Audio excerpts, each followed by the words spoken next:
Rádio Rio de Janeiro, a emissora da Fraternidade, passa a apresentar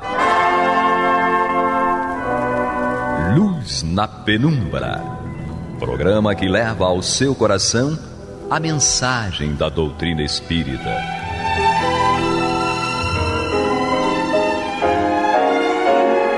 E com vocês, Leci Setúbal e Paulo Renato, para o estudo do Livro dos Médiuns, da obra codificada por Allan Kardec.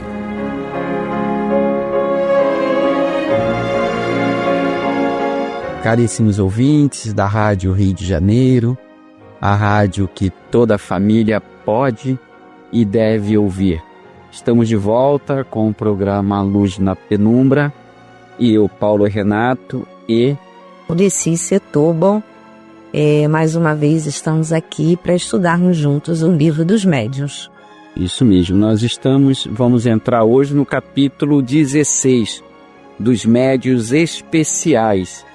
É interessante essa classificação que Allan Kardec coloca, né? Ele diz que todo esse capítulo foi supervisionado pelos mentores espirituais, através dos médiuns que ele consultava à sua época. Então, os próprios espíritos ajudaram Allan Kardec a fazer essa classificação, digamos, dentro do que conhecemos como mediunidade. Mas no capítulo anterior, no capítulo 15, que tem o título dos médiuns escreventes ou psicógrafos, no item 184, que nós estudamos no programa passado, ele tem o título de médiuns de pressentimentos.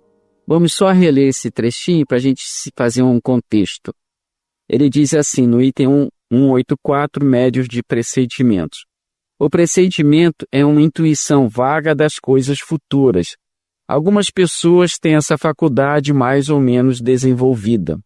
Pode ser devida a uma espécie de dupla vista, que lhes permite entrever as consequências das coisas atuais e a filiação dos acontecimentos. Mas muitas vezes também é resultado de comunicações ocultas e, sobretudo, neste caso, é que se pode dar aos que dela são dotados o nome de médiuns de pressentimentos, que constitui uma variedade dos médiuns inspirados. Então, nós havíamos comentado, em programas passados, que Allan Kardec diz que os médiuns de pressentimentos são uma variedade dos médiuns inspirados, como está aqui escrito, e ele diz mesmo que não vale a pena, na prática, tentar estabelecer a diferença entre um e outro, assim como quando ele fala da intuição, né, dos médiuns intuitivos, que também, de alguma forma, são uma variedade dos médiuns inspirados. E nós já havíamos lido também no livro Obras Póstumas, que fala sobre os médiuns, e fala justamente sobre essa questão do médium inspirado, médium de pressentimento. E agora nós vamos ver aqui no capítulo 16 dos médiuns especiais, e aqui ele vai dizer sobre as comunicações inteligentes, né? E nós já estudamos, em vez passada, o capítulo 11, que fala sobre a sematologia e da tipologia. No item 139 desse capítulo, Kardec diz que as primeiras comunicações inteligentes foram obtidas por meio de pancadas ou da tipologia. Muito limitados eram os recursos que oferecia esse meio primitivo, que se ressentia de estar na infância a arte. Tudo se reduzindo nas comunicações a respostas monossilábicas. Quer dizer, então Kardec disse que as comunicações inteligentes à época não eram essas dissertativas como a gente tem na psicografia de Chico Xavier e outros tantos bons médios. Era aquela comunicação de indicação de letras. Então, através do movimento lá da prancheta ou do que seja lá que se estivesse utilizando, os espíritos indicavam as letras e formavam palavras, frases inteiras. Claro que com esse método não dava para escrever um livro. É interessante lembrar que me correu aqui na mente agora, porque na minha infância, né, já vai há bastante tempo, se falava muito das casas fantasmas, né? Em frente à casa da minha avó, tinha uma casa. Nós, quando fomos, só um parênteses, quando nós fomos também morar alugamos uma casa também, a moradora disse que a casa era fantástica, que ele tinha fantasma, se a gente se importava com isso. Pois é, e aí essa casa que era em frente à casa da minha avó, eu como criança, eu e meus primos, né, uma penca de primos, de filhos, né, a nossa grande brincadeira era ficar olhando para casa, dentro da casa, né, assim, do outro lado da rua, e a gente ficava esperando que aparecesse algum fantasma. Se aparecesse, todo mundo ia correr, né? Com certeza. Mas sempre tinha um primo que falava lá, eu tô vendo. E a gente saía correndo. Eu, como era a neta mais nova, era usada pelos primos mais velhos para meter mais medo ainda, né? Então, isso tudo eu tô contando pra gente lembrar que há alguns anos atrás, hoje em dia a gente quase não ouve mais falar isso, né? Aquela casa é fantasma, né? Uma casa fantasma, ali tem uns barulhos esquisitos, tem uns gemidos, que provavelmente era real, essa sensação que as pessoas tinham da vizinhança. Eram batidas, eram gemidos, eram sons estranhos que saíam de dentro dessas casas, não é?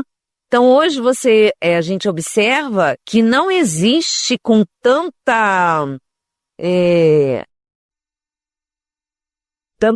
tantas vezes aparecendo essa questão das casas fantasma, porque naquela época, há tantos anos atrás, era muito comum. A gente ouvia o tempo todo, ali tem um fantasma, né? Então, essa maneira... Era alguém desencarnado que provavelmente tentava se comunicar de alguma forma. E os mais sensíveis ouviam, né, e percebiam o ambiente de uma forma diferente, né? Então isso era acontecia mais alguns anos atrás, justamente por essa questão que está falando aqui no livro, né? Porque não existia uma forma deles se comunicarem de forma inteligente. Eles só se comunicavam através das pancadas, através de efeitos físicos mesmo. Era uma forma de chamar a atenção, né?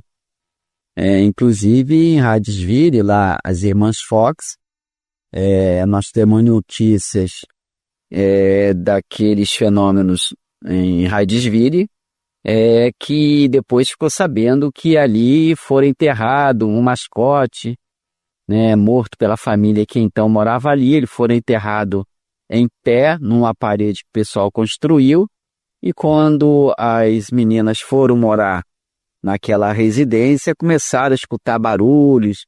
Então as meninas jovens estabeleceram um meio de comunicação com aquele espírito. E ele disse que se chamava, se eu não me engano, Charles Rosman, que ele fora morto, ele era um mascate e fora morto pela família que então morava ali. Quer dizer, a pancada também é um meio de comunicação inteligente. Mas vamos seguir aqui. Então vamos ver aqui no item 185, do capítulo 16 dos médiuns especiais, aptidões especiais dos médiuns, quadro sinótico das diferentes espécies de médiuns.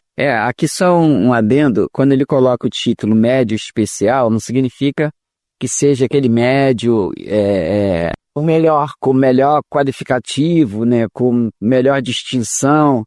Ele só diz que é um médio que na nossa linguagem é um médio diferente daqueles habituais com os quais nós lidamos, que normalmente são os médios videntes e os psicógrafos.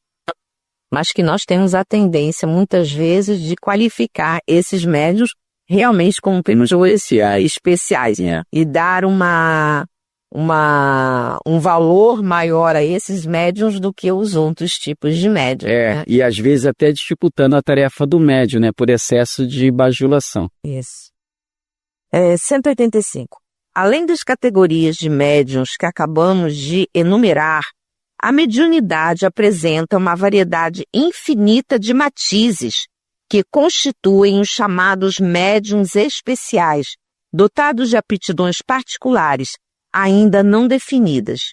abstração feita das qualidades e conhecimento do espírito que se manifesta. Quer dizer, aqui ele trata realmente do médium, da pessoa encarnada, com a possibilidade que ela tem de se comunicar com o mundo espiritual. Aqui ele não está tratando da qualidade do espírito comunicante, mas da aptidão, digamos assim, do médium. Essa natureza, né? Do médium que mostra que cada um percebe o mundo espiritual de uma forma diferente.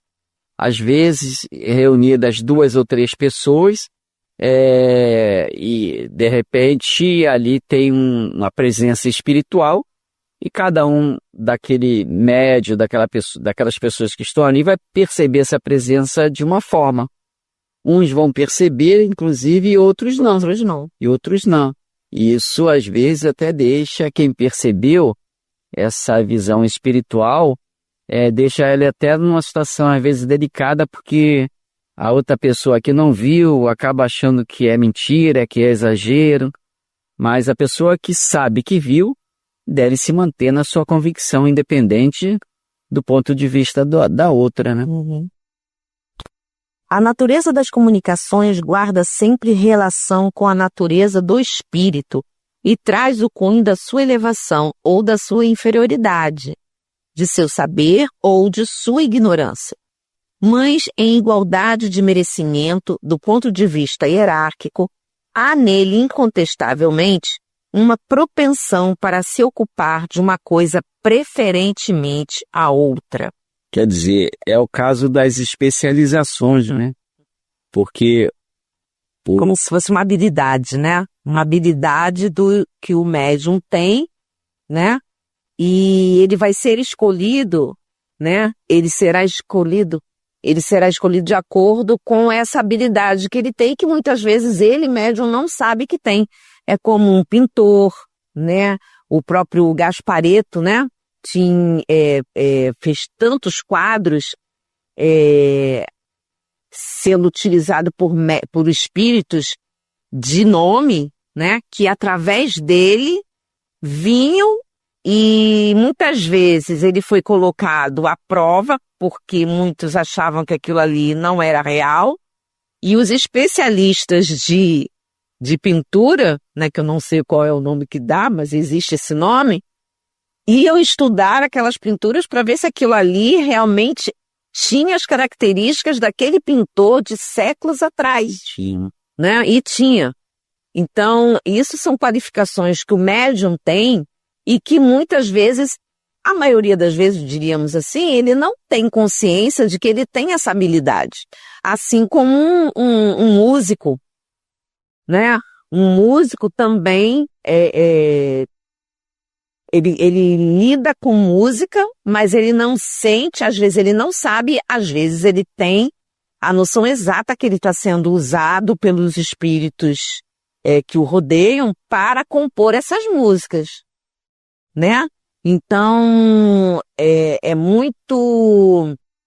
uma característica bem forte para os médiuns, né? Quer dizer, esse médium, ele tem uma característica especial,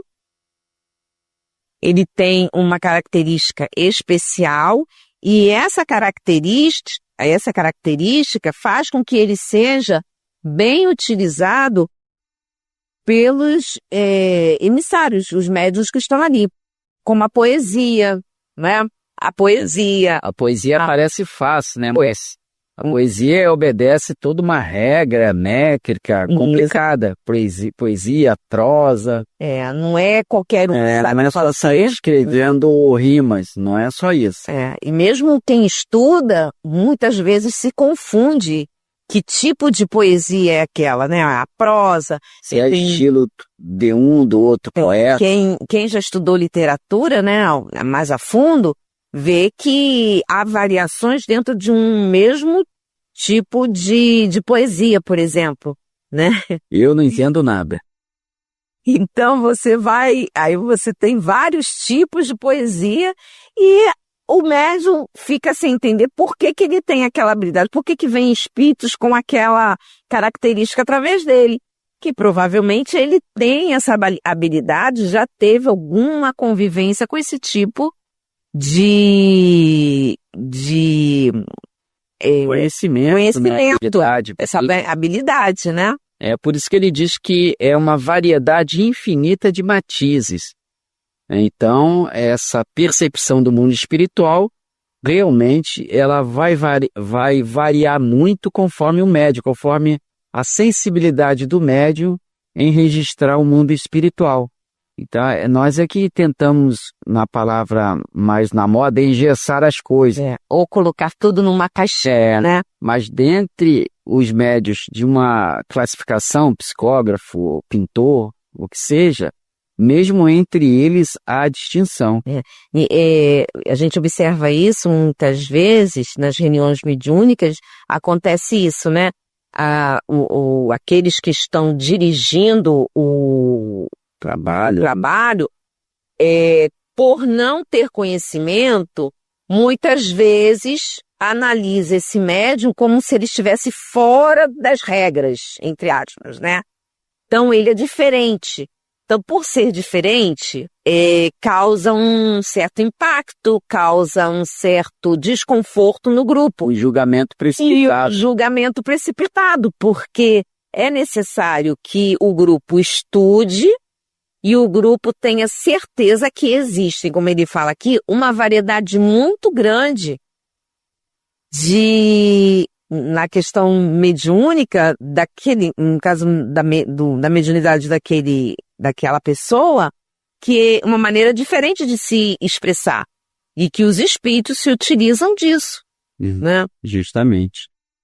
É interessante que os membros de um grupo mediúnico, no caso da poesia, se acharem injusto, pode, sem problema nenhum, os espíritos não vão se ofender com ele, mas pode pegar aquela poesia, se vier assinada por esse ou aquele poeta de nome conhecido, pode muito bem pegar e sondar, pesquisar se aquele estilo pertenceria àquele tal poeta que assinou a tal poesia, a tal prova, o tal verso. Isso não é crime nenhum, ninguém deveria se sentir sensibilizado por causa disso não, até porque os espíritos bons até recomendam, como recomendaram Allan Kardec, que se fizesse isso, para evitar cair em fraude, em charlatanismo.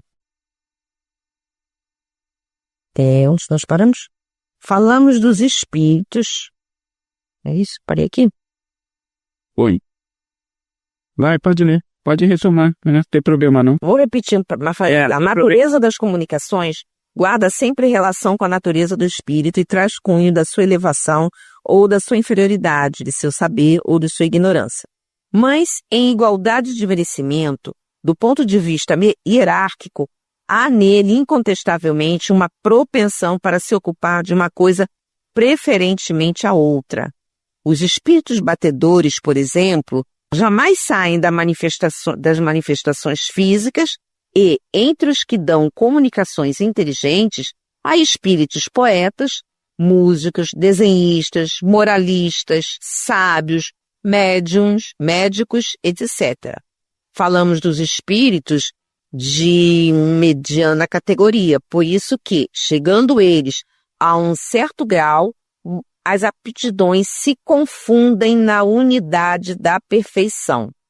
Porém, de par com a aptidão do espírito, há a do médium, que é para o primeiro instrumento mais ou menos cômodo, mais ou menos flexível, e no qual descobre ele qualidades particulares que não podemos apreciar.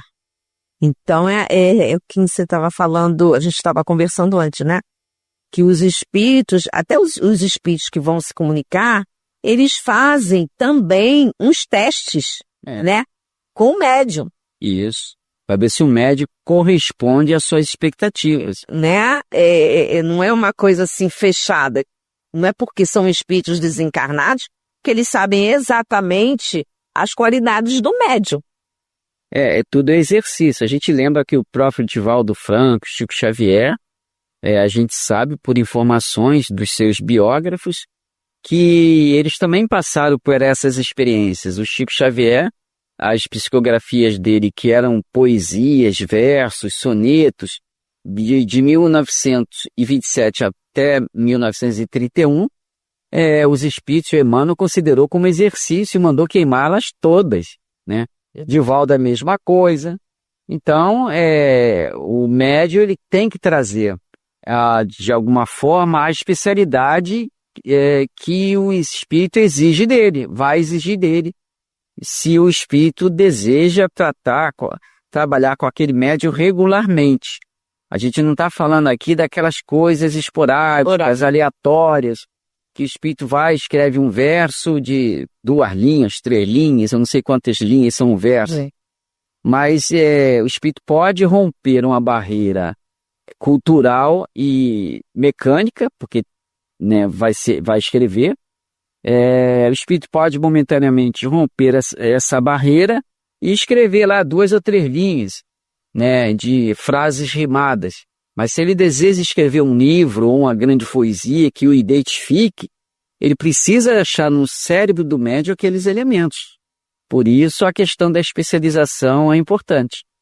Não é qualquer médium que vai servir de médium a um espírito que queira escrever um livro ou que queira ditar uma sequência de poesias, de versos, de prosas. E o médium tem que sempre lembrar que ele está sempre em exercício, né?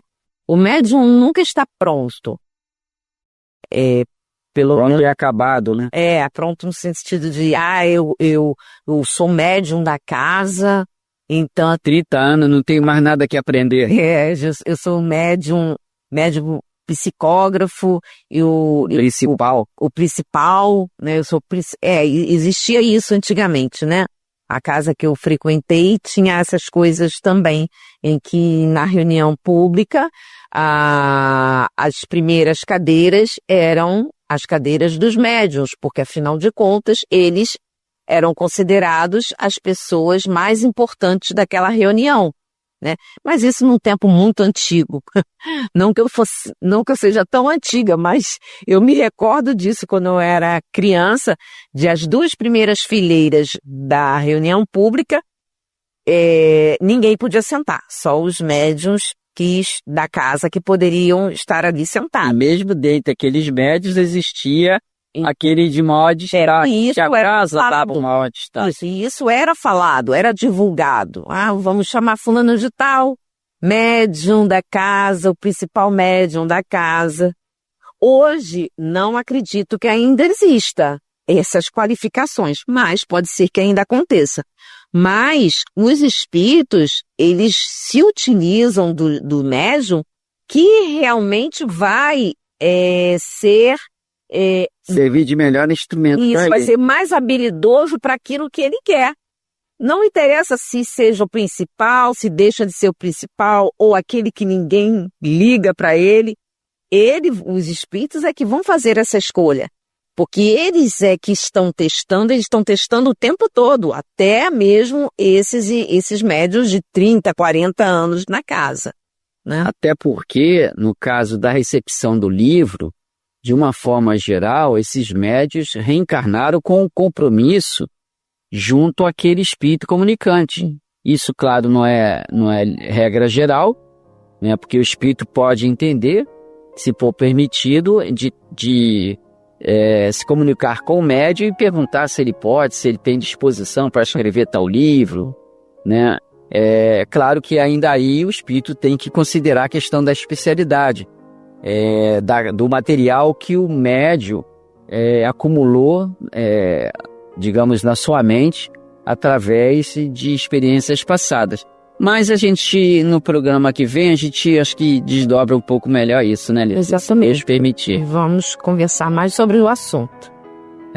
Então vamos ficar por aqui por hoje, agradecendo a nosso Senhor Jesus Cristo por nos ter permitido aqui estarmos, desejando igualmente saúde e paz para todos aqueles ouvintes, nossos ouvintes da Rádio Rio de Janeiro, e rogamos a Deus que abençoe a todos os lares. Até o próximo programa, se Deus assim o permitir.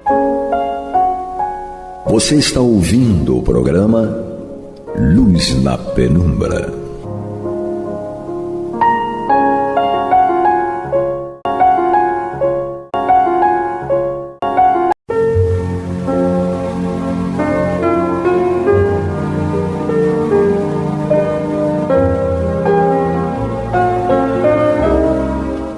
Rádio Rio de Janeiro está levando ao seu lar e ao seu coração a mensagem consoladora da doutrina espírita, através do programa Luz na Penumbra.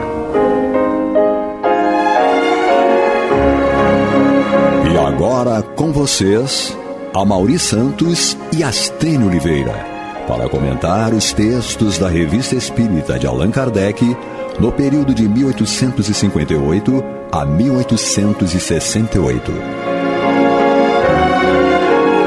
Olá, amigos, meus irmãos, estamos mais uma vez aqui para estudarmos a Revista Espírita de 1858 a 1868. Eu, Amaury Santos e Astênio Evangelista de Oliveira. Lembrando sempre a vocês que não deixem de colaborar com o Clube da Fraternidade pelo telefone 3386-1422. 3386-1422. Astênio, nós paramos aonde? Na Revista Espírita de março de 1860. Estávamos estudando e vamos dar continuidade hoje ao estudo sobre o espírito de pessoas vivas. No caso aqui especificamente, a manifestação do Dr. Vignal, que era membro titular. Era da sociedade, né? Da Sociedade Parisiense de Estudos de Espíritos. Então, primeiro Kardec perguntou a São Luís se podia evocá-lo, ele disse que sim, não teria perigo, né? E Kardec estava fazendo uma série de perguntas a ele, e nós paramos no nosso último programa na 18ª pergunta, né? Que Kardec estava querendo ver se ele podia responder a uma pergunta que foi passada ao Kardec na hora da manifestação dele. Alguém passou uma pergunta a Kardec para Kardec fazer a ele. E Kardec então queria testá-lo, né? Perguntar para saber se naquela condição de ele ser um espírito relativamente livre do corpo, se ele conseguiria saber ver a pergunta, né? Sem que ele apresentasse a pergunta. Exatamente. Ou sem que ele lesse a pergunta. E ele disse que, embora ele pudesse fazer, ele estava proibido de fazer aquilo, né? E, bom, isso então a última pergunta que nós vimos no nosso programa anterior, Kardec fala assim: era para ler-lhes a pergunta que acabo de me trazer e respondê-la sem que eu a dissesse. Ele fala assim: eu poderia, mas repito, isto me é proibido. E aí Kardec indaga: como tendes consciência da proibição que vos fizeram? Né? De onde ele tirou essa ideia de que aquilo era proibido? Ele fala: pela comunicação do pensamento do espírito que me proíbe. Certamente era um espírito mais elevado. Tinha lógica. Poderia né? ser até o São Luís mesmo, que era o dirigente da reunião, o dirigente espiritual da reunião. E ele já. Então você vê aqui outra informação importante. Se a gente prestar atenção, a gente tira maior proveito, né? Quer dizer, como ele fala que é pelo pensamento, ele estava já fazendo comunicação via coligado e via pensamento, né? Exatamente. Então, não precisou que o espírito falasse articuladamente que era proibido. Exatamente. Né? Ele já estava entendendo o pensamento do espírito. Exato. Né? Então a resposta isso dele também está dentro do que nós estamos estudando, né? O pensamento que fala. Sim, a linguagem do espírito. O corpo não precisa estar lá, mas fala. A linguagem do espírito é o pensamento. Sim, né? sim. Em regra, não significa que o espírito nunca tenha linguagem articulada. Porque a gente cansa de ver nas obras do André Luiz a linguagem articulada entre os espíritos, né? Então, pela comunicação do pensamento do espírito que me proíbe. Kardec fala: pois bem, eis a pergunta. Então, já que ele não podia responder a pergunta sem que Kardec fizesse a pergunta, né? Sim. Aí Kardec faz a pergunta. Pois bem, eis a pergunta: podeis ver-vos num espelho? Quer dizer, se eles apresentassem um espelho para ele ali, ele conseguiria se ver no espelho? Quer dizer, quem fez essa pergunta era um gozador, né? Se eu fosse Kardec, eu devolvia a pergunta. Catucando onça com vara curta. Né? E se eu fosse Kardec, quando eu recebesse essa pergunta, eu devolvia. Não tem tempo para brincadeira aqui, não. Né? Podeis ver-vos no espelho? Ele responde: não. Que vedes no espelho? O reflexo de um objeto material. não sou material e, portanto, só posso produzir o reflexo auxiliado pela operação que torna tangível o perispírito. Ele respondeu logicamente. Lógico, ele falou assim, só se eu me materializasse é que eu poderia me ver no espelho, né? Exato. Com o corpo perispiritual, imagina, né? Uma máquina fotográfica, em princípio, consegue captar o perispírito, imagina se um espelho vai captar. A pergunta foi totalmente tonta, né? Bom, aí vem a seguinte pergunta. Assim, um espírito que se encontrasse nas condições de um agênere, por exemplo, poderia ver-se no espelho? Gente, faz sentido a pergunta do Kardec, porque ele falou assim, não sou material e, portanto, só posso produzir o reflexo auxiliado pela operação que torna tangível o perispírito. E essa operação que torna tangível o perispírito é exatamente o que acontece com o agênere, né? Então, o agênere, você convive com ele, são raros os casos, mas você convive com ele pensando que você está convivendo com um encarnado e você está convivendo com um desencarnado. Exato. Porque ele consegue se materializar, né, durante um período relativamente longo. Às vezes prestar serviços dentro de residências. Né? Pode parecer incrível, mas tem muitas experiências. A Revista Espírita está repleta desses casos. Né?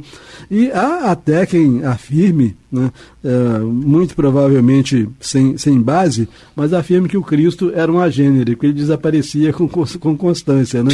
Ele aparecia e desaparecia, que isso é bem próprio do agênere.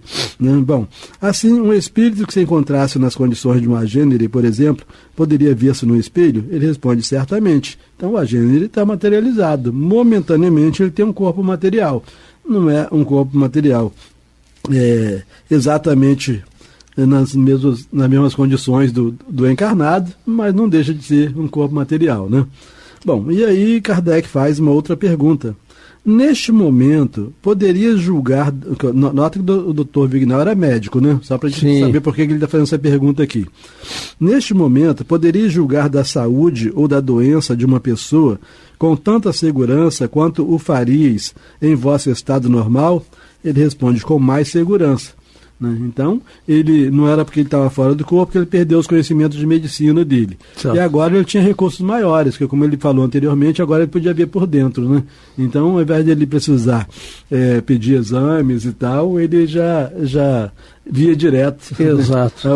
A fonte da doença. Né?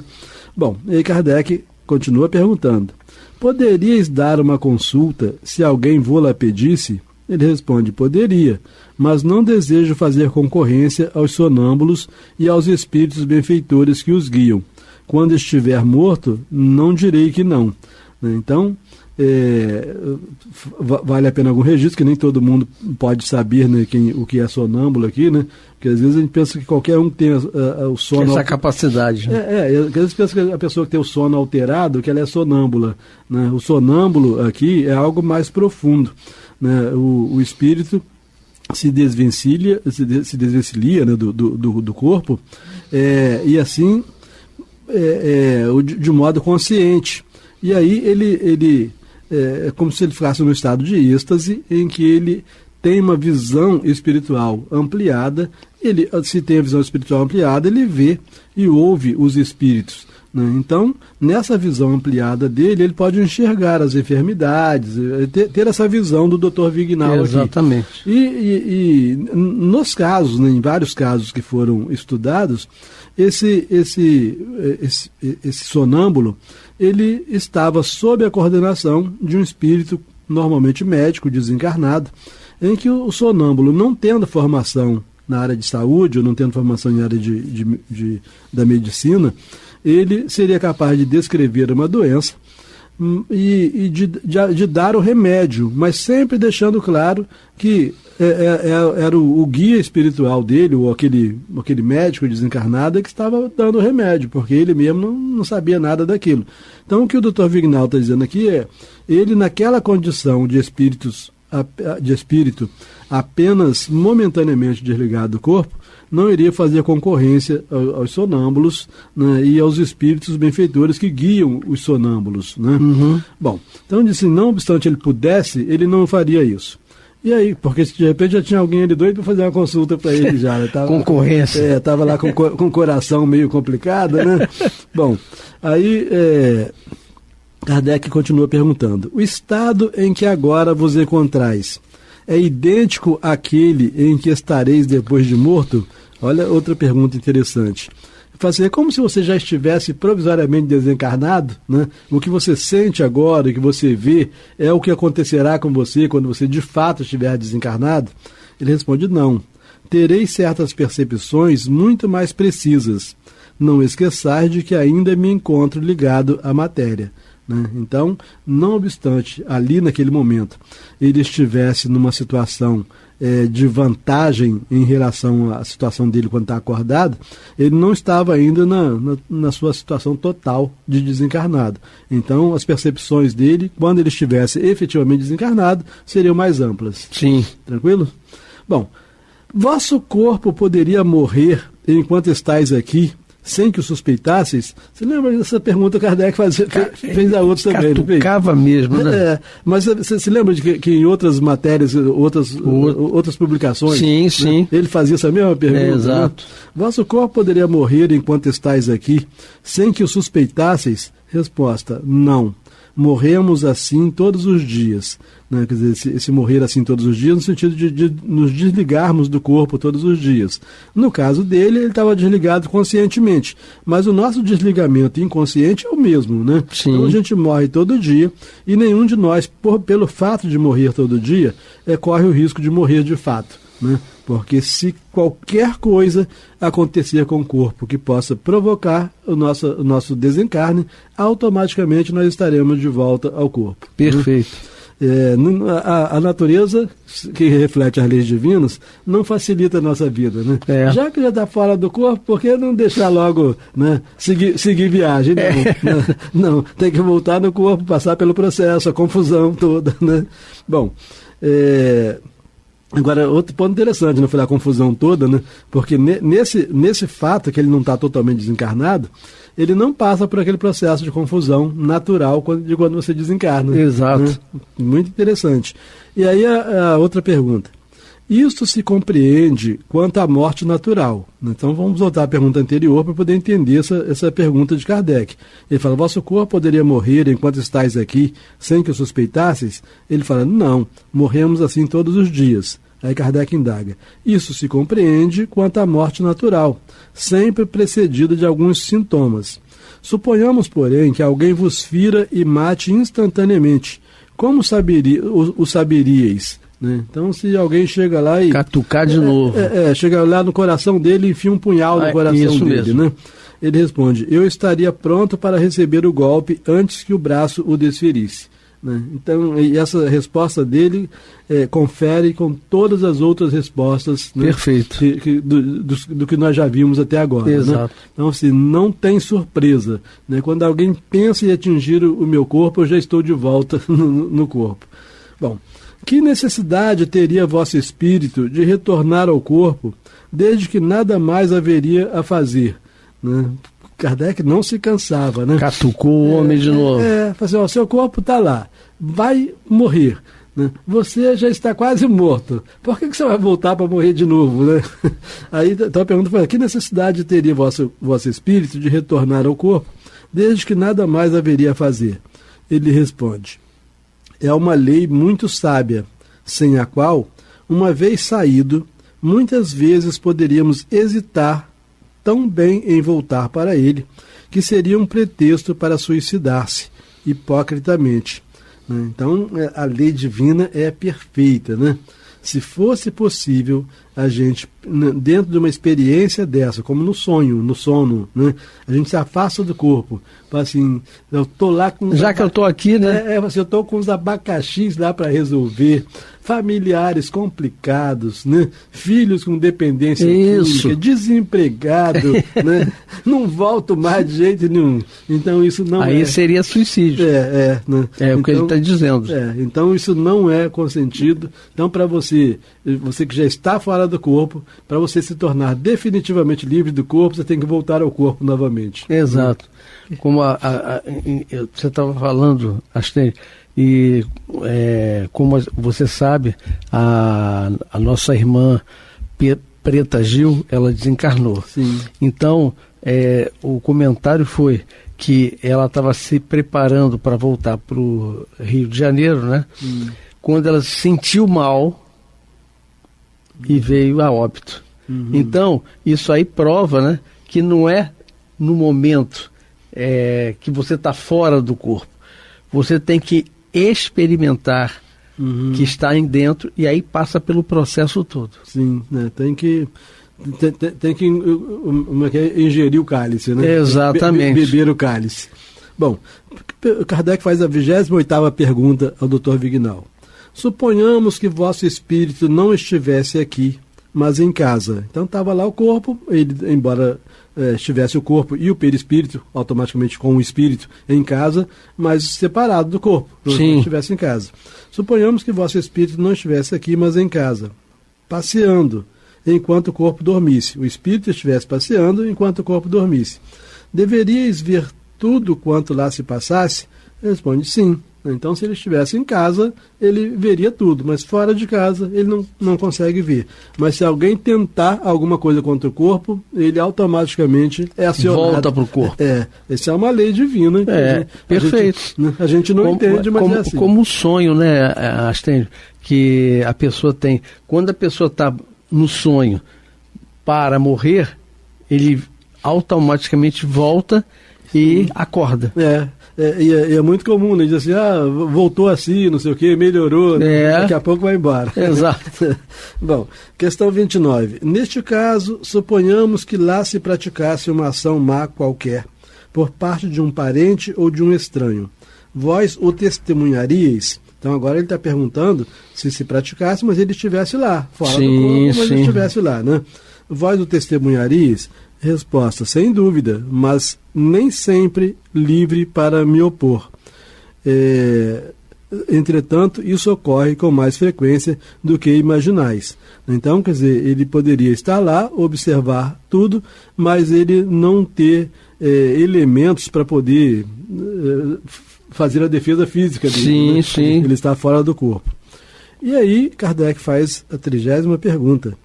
Qual a impressão que vos daria a visão dessa ação má? Ficarias tão afetado quanto se fosseis testemunha ocular?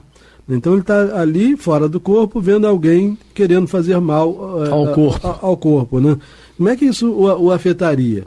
Ele responde, algumas vezes mais, algumas vezes menos, conforme as circunstâncias. Então o fato de ele estar fora do corpo, né, ele poderia ter uma impressão mais forte ou menos forte, conforme as circunstâncias.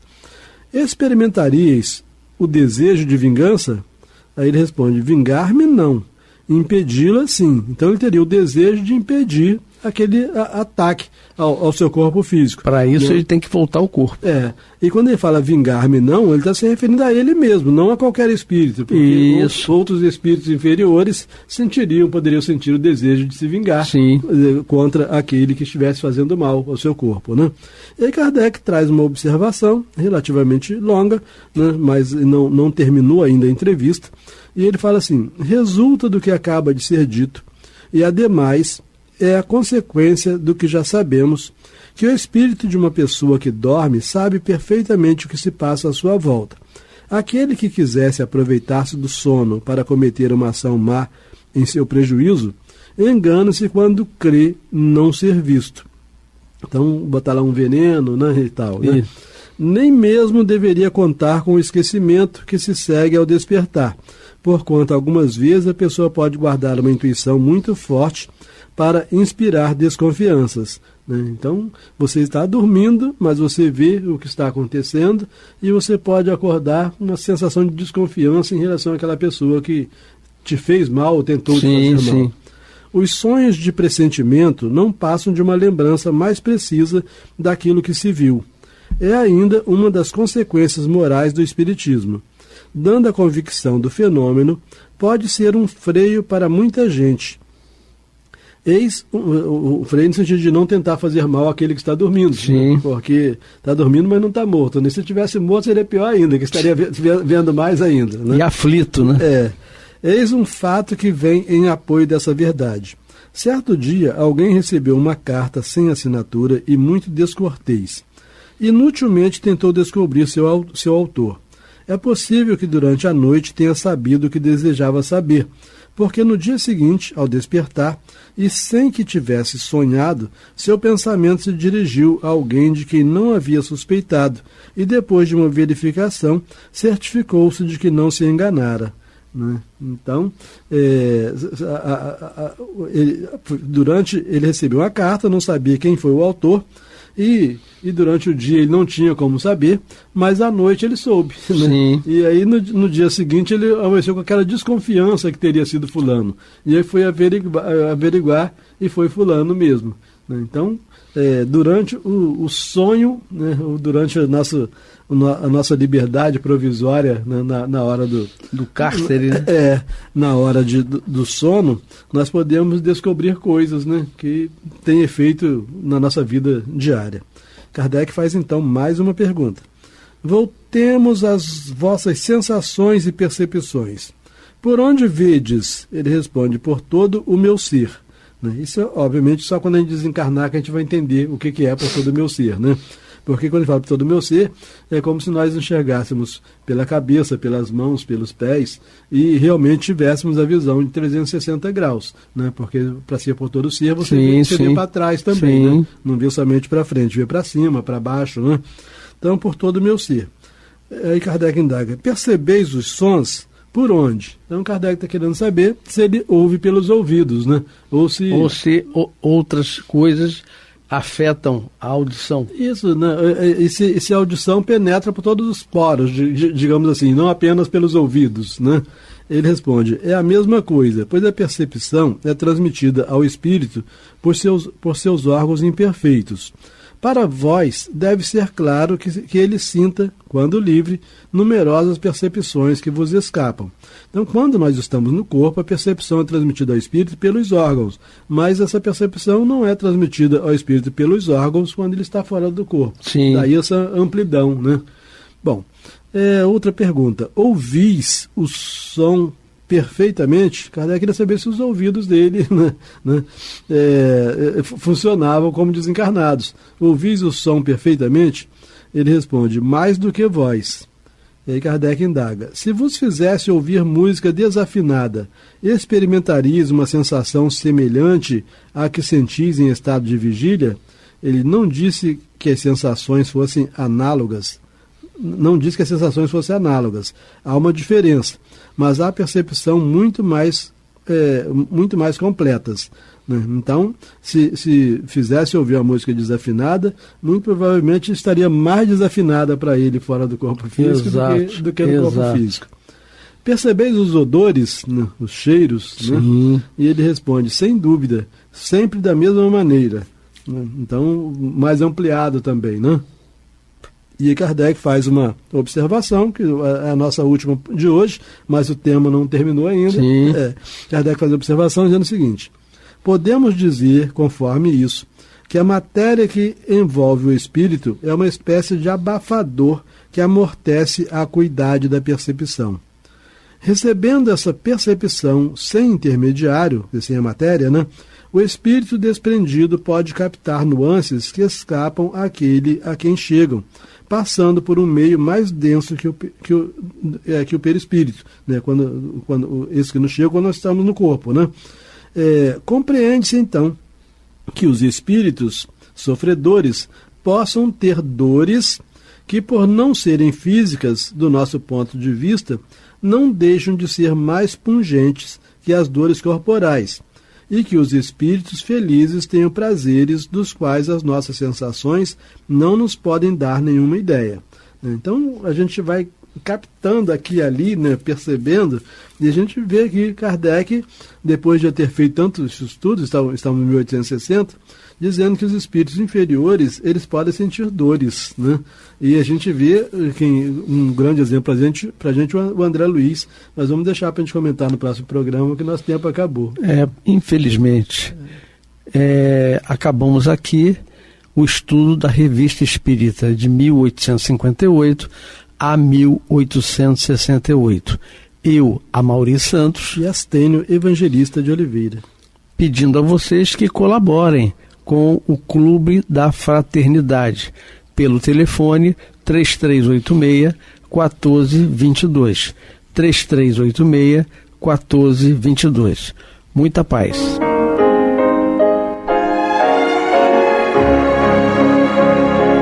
E vamos ouvir agora a prece de encerramento de nosso programa, na voz de Geraldo de Aquino. Jesus, dá-nos coragem para a luta, piedade para os insultos e misericórdia para as injustiças e ingratidões. Limpa nossa alma de inveja e ambições mesquinhas, de ódio e de vingança o nosso caminho. E que dentro em pouco, ao recolher-nos de novo ao calor do nosso leito, para que o sono nos dê a paz e o esquecimento das tristezas humanas, possamos sentir, Senhor, no mais íntimo de nosso ser, a doçura indefinível do Teu amor e a grandeza incomparável da Tua divina presença. Que assim seja.